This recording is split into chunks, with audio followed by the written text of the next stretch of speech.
calling for the establishment of a black-owned bank, as they say this would be able to aid small businesses and the township and rural economies better. And the council also says that a black-owned bank would better understand the needs and challenges of these businesses. They say that the coronavirus pandemic is pushing businesses towards the fourth industrial revolution, but this poses a threat of leaving traditional small businesses and a part of the township economy behind. Joining us now to talk about this is Chief Executive Officer of the Black Business Council, Kganki Matabane. Thanks so much for speaking to us. Welcome to Morning Live.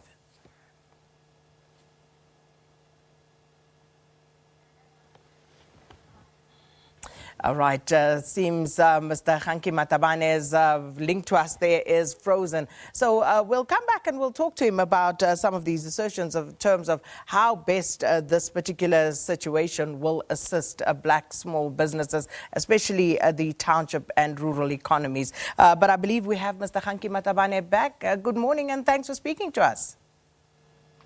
Morning to you and the viewers at home. Mr. Matabane, let's start by just taking a quick look at what the biggest challenges are faced by small and especially township and rural businesses.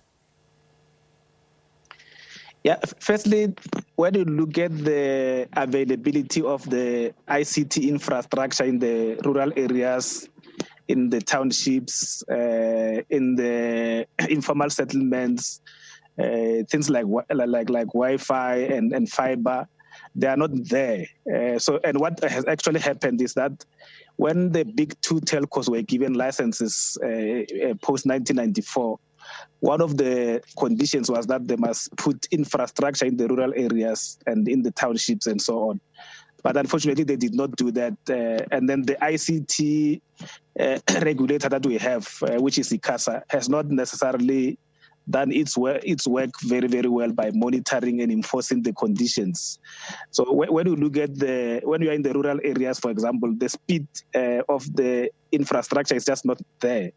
And also then the cost is extremely high. So small businesses won't be able to afford to actually take advantage of the ICT or the fourth industrial revolution that has been forced by COVID. So what needs to be done is that there must be a clear and deliberate action that then says, let's reduce the cost of doing business in terms of data. Let's also develop the infrastructure in the rural areas and the township areas. So if you may be aware, there's a spectrum issue that is everywhere. We were saying we agree with what the minister has indicated in the regulations and in the directive that there must be what is called a new company that is called a wireless open access network that will then allow new entrants and black entrants to participate in the ICT environment. Because if you look at the moment, there are only two main ICT companies that are not necessarily owned by blacks, that own probably 90% of the market, with the market concentration. So you also talk about the establishment of a black-owned bank. So please talk to us about this concept and why this would support small businesses and a township and rural economies better. Yes, actually, it's a shame in South Africa that 26 years into democracy, there's no black-owned bank. If you look at all over the world, even including America, where they are trying to empower the minority, we have black women-owned banks. We've got black-owned banks in the continent. If you travel in the continent, all over the continent, there are black-owned banks. And then our argument is that the black-owned and black-run bank, run by people who are ethical, they will be able to understand the needs of small businesses. Because currently, if you look at the credit committees, they are not transformed. They are not necessarily representative of the people in the country. As such, they don't necessarily understand the needs of black-owned, women-owned, and small businesses in general. And what are those needs, if you could just summarize them in a nutshell? For example, the government has introduced what is called the 200 billion loan guarantee scheme. And then one of the criteria, for example, is that you must never have been blacklisted.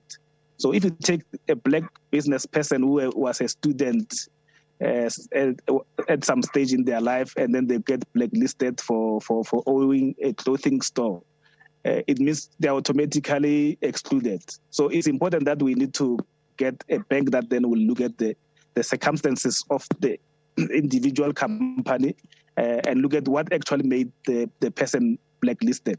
We are not promoting reckless lending. We are saying, but let's look at each individual on their own merits. Let's not have a blanket criteria that says once you are blacklisted, then you don't qualify, because then you are excluding majority of the people. So how are you proposing go about establishing this black-owned bank? And where would the funding come from? Who do you see leading an institution such as this?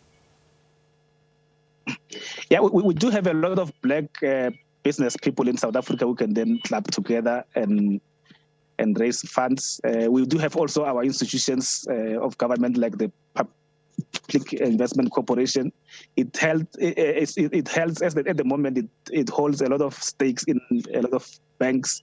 So nothing will stop it from also then be a shareholder in the black bank. But there are prominent black business people who are ready and waiting. I think the challenge also is there are a lot of barriers to entry if you want to establish a bank. For example, you need 250 million that then will just sit at the Reserve Bank as part of the establishing of a bank. So we need to find a way of then say, how do we reduce the entry, the barrier to entry, so that we can then have a lot of people entering into the 60. And as small businesses move towards being more inclusive of the fourth industrial revolution, Mr. Matabane, how would a black-owned bank benefit them in this instance? Yeah, because the black-owned bank and black-run bank will understand, will be run by people who lived in the rural areas, people who lived in informal settlements, people who lived in the townships. They'll be able to understand the needs of these people. Because if you have lived a certain life, then you'll find the solutions that are actually going to be helpful to that type of situation. So at the moment, we don't have that system in the country. And just looking at the impact of COVID-19 on the township economy, how has it been impacted? Yeah, it has been extremely difficult for our members to actually operate, because most of them don't necessarily have extra cash or a balance sheet that then can sustain them over time. So once you close shop, you have zero income, but you still have expenses to an employee cost and so on. So the situation is very dire at the moment. Most of the companies are not going to be able to reopen when we get to level 1. So we've been calling for the relief funds to be more accessible, so that people can then access them and then restart their companies. Have they been able to do so, given the various relief funds that have been set up? Are you able to give us an indication of that, Mr. Matabane? There are various relief funds that are accessible. I think members have been able to access the Small Business Development one via SIFA. There's one also that we're working very closely with. We're working with the business partners for Sagumu, a relief fund. And the one that has not been working is the 200 billion relief fund by the Reserve Bank and National Treasury. Hence, we've been engaging with them to say, let's relook at the criteria, let's look at the participants, so that we can then open for more businesses to participate. And then just finally, with regard to this establishment of a black-owned bank, is it more pie in the sky, or are we actually practically closer to that reality? And if so, how close? Well, we're actually close to it. We've been working with the other people who are involved in the regulation of the banks. And we've started the process to look at the modalities. So probably in the next 2 to 5 years, it will be a reality. Mr. Kganki Matabane, let's leave it there. Thank you so much. The CEO of the Black Business Council talking to us about their concept of a black-owned bank to support small businesses and the township economy. All right, let's take you now to our final news.